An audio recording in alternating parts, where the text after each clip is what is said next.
No, that's wrong. Nope. Do you correct your students this way? I hope not. If you ask me, I would say delivering useful corrections is one of the most important aspects of language teaching. Without corrections, your students can't know if they've made an error, and they cannot learn from it or improve. If you look through second language acquisition research on this topic, there are conflicting studies and opposing opinions, just like with anything else. But I've found that most of the proof against corrections is based on classrooms full of high school students, so it doesn't seem very relevant to how corrections might be used in one-to-one online private tutoring. But that's for another video in a different series.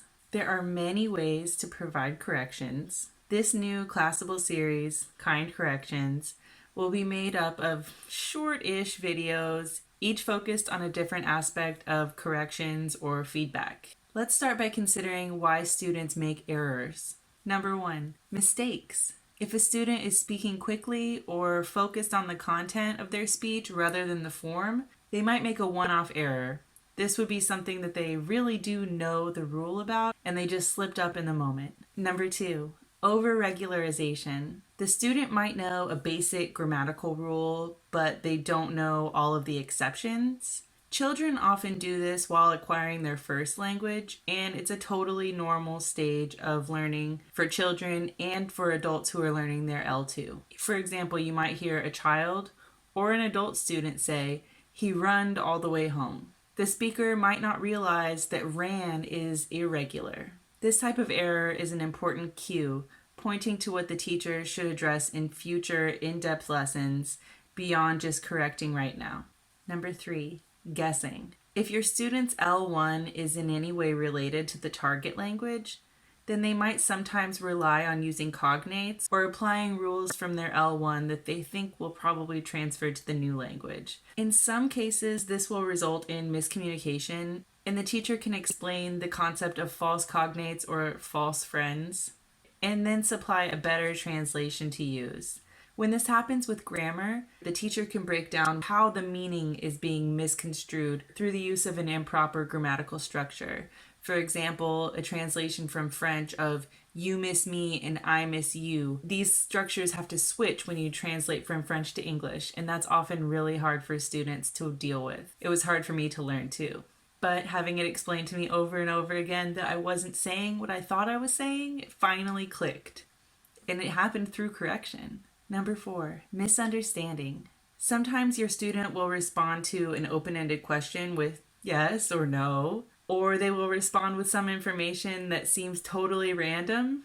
This is probably a result of the student missing an important point of the question that was asked. Reformulating the question or repeating it with emphasis on the key word will usually help it click for the student. And maybe they'll respond with a more appropriate answer. Number 5, sometimes the student is just trying to express a concept that's like up here and they just don't have the grammar to support what they want to say yet. Your student might be trying to hypothesize about the future, but they don't know conditionals yet. It's really no problem. The teacher can supply a useful form to use right now, and then think about building a lesson that will help the student to scaffold up to that level at a time when it makes sense in the student's curriculum. It's important to remember a few key things about errors. Number 1, always, always, always be kind. Learning a new language requires the student to be vulnerable. They're trusting the teacher with their pride and their confidence. Research shows that student self-concept or self-esteem is directly related to improved learning outcomes and better future performance.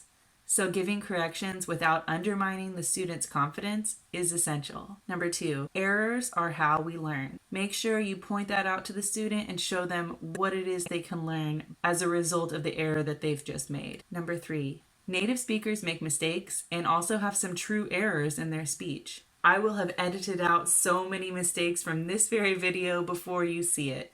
When you make a mistake in class, like a slip of the tongue, or you just stumble over your words, or you mix up some vocabulary or use an inappropriate grammar structure and you have to pull it back and try again, make sure to point that out to the student, laugh it off, and show them that it happens to everyone and it's okay. Number 4, if you haven't learned a second language, you need to start today. I will list all of the reasons why learning a second language is important for teachers in an upcoming video. Keep an eye out for that.